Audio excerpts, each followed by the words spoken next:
single angle. And it appears, if you watch Soaked in Bleach, that not every single angle was what was looked at. It appears that basically they glossed over the scene. Now, if an investigation can be akin to digging, then, you know, these guys were just scraping the dirt on the top of the lawn. They just scraped a little bit of grass off. They saw that there was dirt underneath the grass, and they said, well, that's good enough for me. Good enough for me. Yeah, this looks pretty open and shut, guys. Seattle police did not even consider murder. Not for one moment did they consider murder. It was all a suicide. It was, they arrive at the garage, they look at the body, and they say, suicide, okay, we're done, let's go. It's as though Krispy Kreme were having a sale. It was a cold, rainy day. Maybe cops got free coffee at Krispy Kreme that day. Krispy Kreme does make a good cup of coffee. Well, they're in Seattle. Starbucks, obviously. Seattle is the home of good coffee. Well, actually, they were in Aberdeen, but details. Which is exactly how the police handled it. Oh, details. Details schmeetails. This was a suicide. DJT writes, there was something about the side of the gun.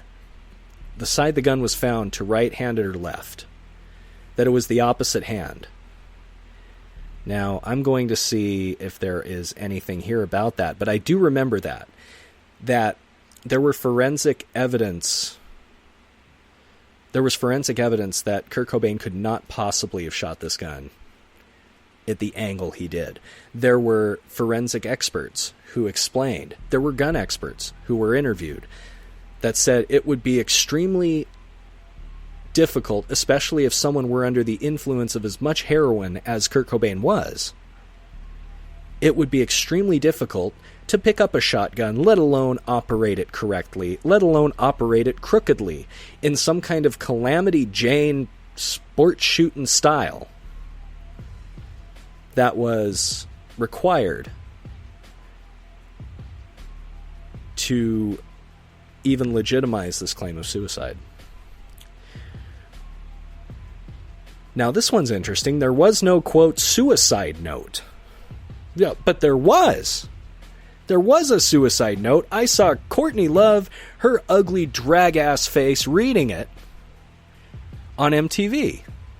There was a suicide note. There were millions of Seattleites surrounding Courtney Love as she read the suicide note tearfully, with candles surrounding her in a vigil. What a scene it was. But let's see what Mr. Grant has to say about this. The note found at the scene by the police was immediately labeled as a, quote, suicide note. The police report states it was, quote, apparently written by Cobain to his wife and daughter, explaining why he had killed himself, end quote. But this note was not addressed to Kurt's wife and daughter, and it says nothing about, quote, killing himself. The note was clearly written to Cobain's fans, telling them he was quitting the music business. There was only a short footnote to Courtney and Francis, and the handwriting contained in those lines has been questioned by several handwriting experts. And Darren says, exactly, it wasn't his writing. It was as though she took one of his writings that he was going to publish to his fans, saying that he was going to quit the music business.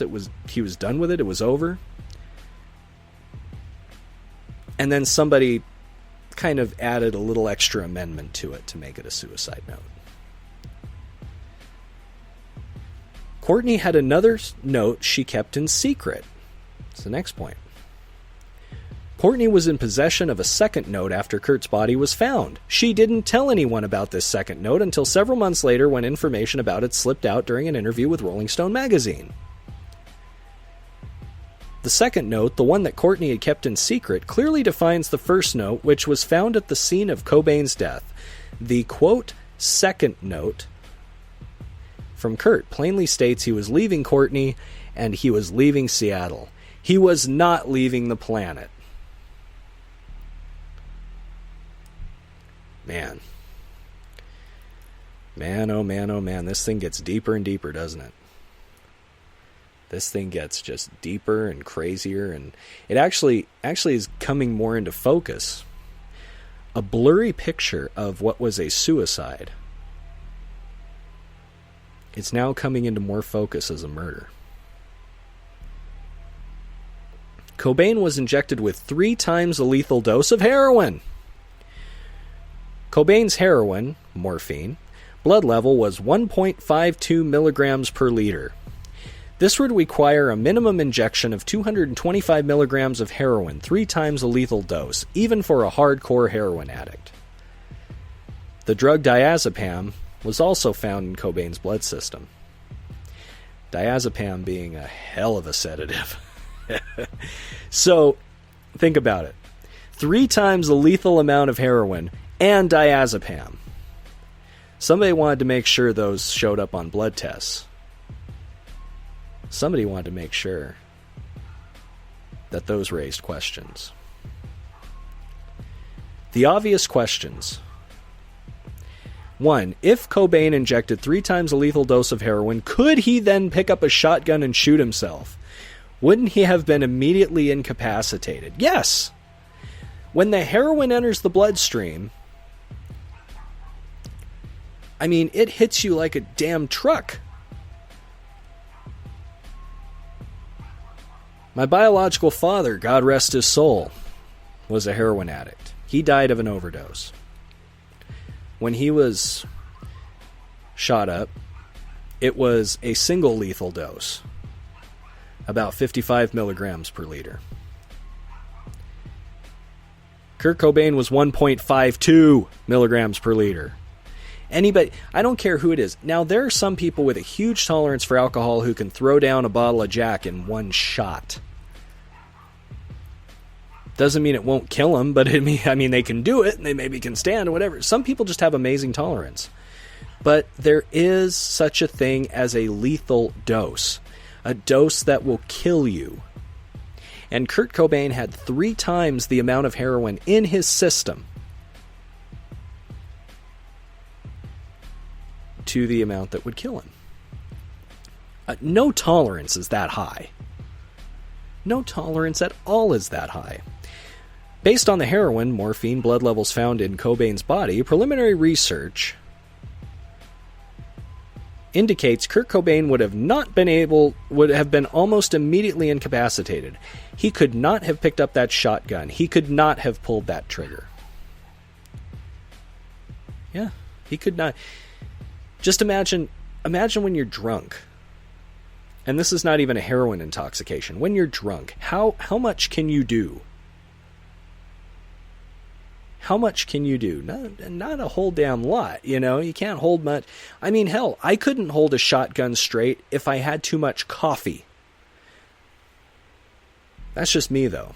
But I know there are a lot of people who are very sensitive to caffeine and other things. And in those mild states of intoxication, it would be difficult to take a shotgun and blow your own head off. Wouldn't it? 2.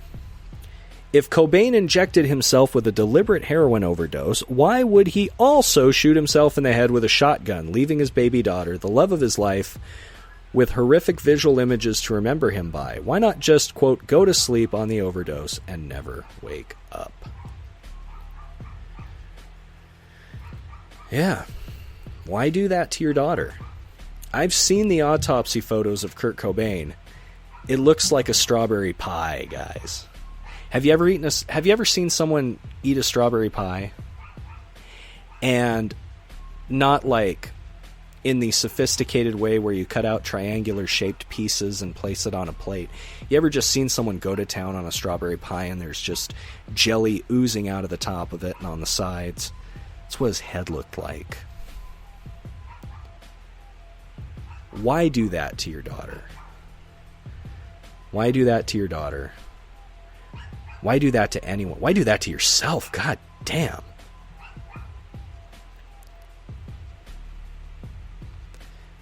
Continues. In addition, Cobain was not barricaded inside the room as reported by misinformed media sources. The stool, which was supposedly wedged against the door, was actually just sitting in front of the two unlocked doors that only led out to a balcony. Cobain did not leave his driver's license out for identification as reported by misinformed media sources. The first police officer on the scene found Cobain's closed wallet, opened it to remove Kurt's driver's license, and displayed it in order to take a photograph. Maybe a selfie, you know. Hey, look at that. The fact is, the police and the medical examiner have no forensic evidence that proves Cobain's death was a suicide. On the other hand, there's a substantial amount of evidence for murder.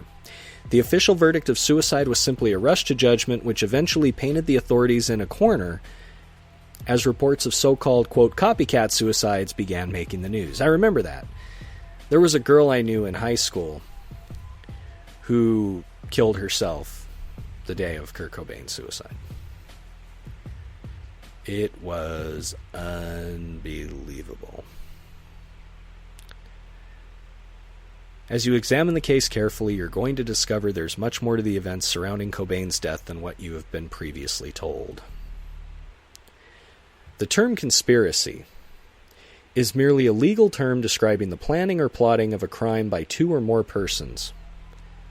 That's it. If Mr. Grant had reached the conclusion that only one person was involved in planning and carrying out the murder of Kurt Cobain, we would be discussing a, quote, murder theory, not a conspiracy theory.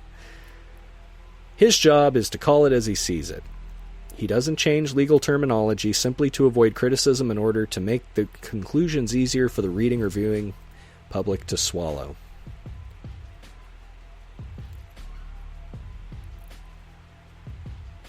It is what it is. Defined. Criminal conspiracy is defined as an agreement between two or more persons to commit a crime or to perpetuate an illegal act. Conspiracy crimes that are federal can include conspiracy to engage in criminal activities such as money laundering, conspiracy to violate federal laws, or conspiracy to manufacture drugs or weapons. So according to the legal definition described above, there are literally thousands of true conspiracies